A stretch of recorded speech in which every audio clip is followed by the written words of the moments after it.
Alright, let's talk about the ones, twos, and threes. My name's Greg, you're watching How to Play Paintball.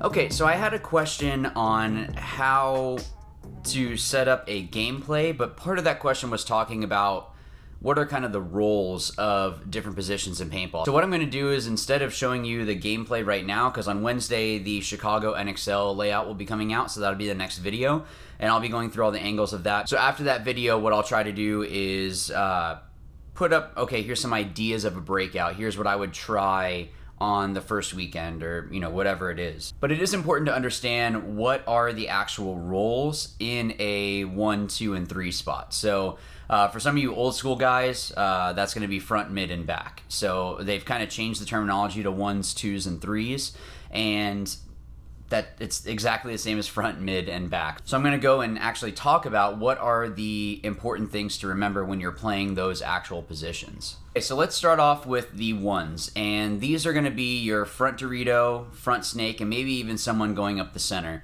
The center player is going to kind of be a mixture of a couple of these because there's some aspects with that. So let's say just you have someone going straight up the center off the break. Your front player is your attacker. That's the person that is trying to cause as much damage as possible to the other team and make it so that it's really difficult for them to stay alive in their bunkers. That being said, as a front Dorito, front snake, the snake can especially be like this, but the Dorito side can get like this too, where your job is really more to just drop a bomb on the other side of the field, get 1 or 2 kills, and then if they shoot you, it's not the end of the world. You've already done your job. If you can take 1 or 2 bodies with you, you did your job as a front player. It's up to your other players, which I'll get into in a second, for them to actually go ahead and to close out and to figure out what they need to do. But as a front player, you really want to try to be looking for that next move. What is it that I can cause the most damage to the other side of the field without just throwing my body away? You don't want to just run through a gap because you're trying to be aggressive. You want to be smart with it. So don't just, okay, I think I can make this, I'm just going to run and go for it. You don't want to do that because you're wasting what your role actually is as that one player. That being said, you still want to try to make those bumps. So if you get that chance to go to that next spot in the snake or next spot in the Dorito that I have a lot more shots here and I can cause a lot more damage, that's where you want to actually get to. So the other thing that I want to bring up is that if you are your front player on your team and you have a bunch of guys shooting at you, that's okay. If you just have to kind of push up into the bunker just to stay alive and you're having 2 or 3 guns on you, that's not a bad thing. That means that the rest of your team can now go to work and try to get further up the field, try to do what they can to make sure that you guys can win that game. So don't feel like you just need to start battling all over the place. Stay calm, just talk with your team. If there's a bunch of paint on you, hey, I got this guy's on me inside, this guy's on me on the tape. Just communicate with your team, because there might be a chance that the guy behind you, and we'll get into the twos in a second, is going to be able to shoot that guy that is trying to shoot at you. So that's a good transition into the 2 spot. So these are going to be your mid players. These are the guys that are right behind the guy in the snake or the guy in the Doritos. This could be someone that slowly goes up into the center of the field as well. I don't want it just to seem like there's only 2 sides of the field, because you still have that center as well, so you don't want to just forget about that. But your twos, it's really important to make sure that you are relaying whatever information from the other side of the field to your front player. It's really your job to make sure that your front player is staying alive. So if your job is to protect their tape and you're sitting there shooting the tape, and someone's starting to battle with you, you're the one that needs to battle a little bit more, or at least communicate, I don't have your tape anymore, this guy has my tape or whatever. At least communicate that to your front players, that they know what it is that's happening. So that two's job is really just to make sure that the one stays alive, that they can get down the field and do a lot of damage, but also If that one gets shot, now you are the attacker. You're the one that needs to be pushing on that particular side of the field. Now, that being said, there are certain layouts that it might be better for you to stay back a little bit more. It might be better for you to be super aggressive.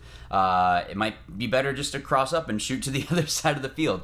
That kind of stuff happens, and that's really going to depend on the layout. But with the twos, it's your job to make sure that again, you are protecting your front player, but also if they get shot, you need to make sure that you can fill up into that spot. So you still need to be super quick. If you're not working on speed and endurance, you definitely need to do that.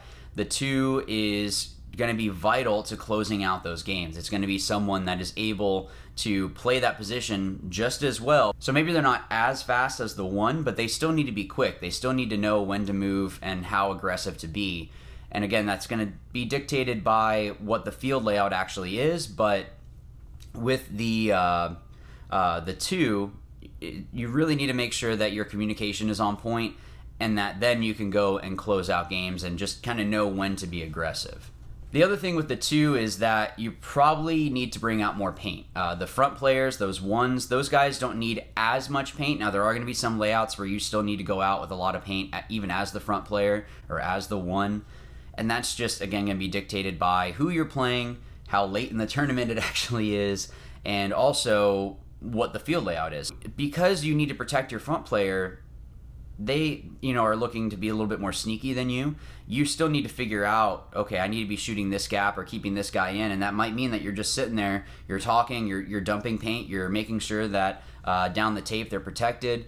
Because ultimately, if they get bunkered, that's kind of your fault. You need to be the one that is protecting them, or at least telling them, like, hey, I don't have your tape anymore, you need to take that, or I'm switching inside, you need to watch your own tape. Those kinds of things, it's really going to be on that two player.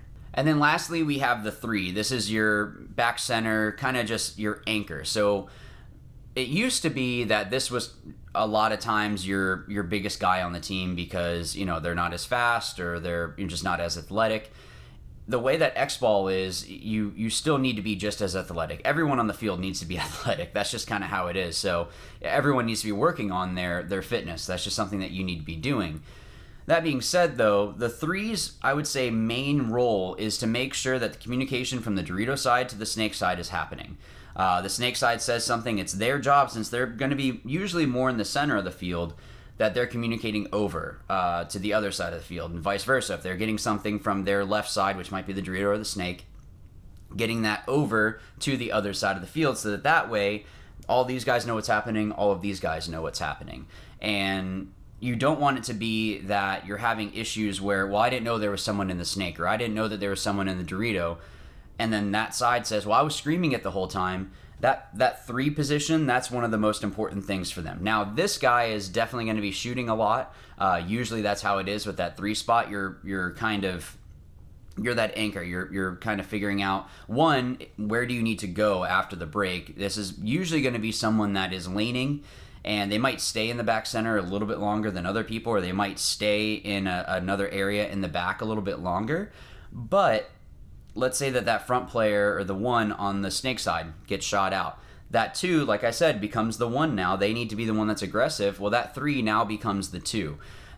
So the three is actually going to be the position that you want to have, usually your smartest player, someone that is able to play every position, but also kind of knows where they need to go on the field. This person needs to also know, do I need to go up the center? Now, the center, like I had said, it can be super aggressive, super delayed. It can be, there's just so much stuff that you can do in the center, which is what's fun about it. So sometimes that center guy is going to be your number three. They're the one that is, making sure that communication is coming across, or maybe it's a two that fills up into the center, and then that three needs to fill out somewhere else. There's a lot of what ifs that can happen in paintball, but generically, that three is going to be that person that's going to help with closing the game to make sure that if their front players die, that those twos are filling out and doing what they need to, but they're still going to go ahead and push up into the field when they need to. So again, that's going to be usually your smarter player is going to be a three. It's going to be someone that might be better at gun battling as well, because it's going to be their job to finish off points a lot of times. It's the front guy did their job. They, you know, dive in, they shoot 1 or 2 bodies. The 2 now fills into the 1 that 3 needs to fill out to make sure that that side is protected.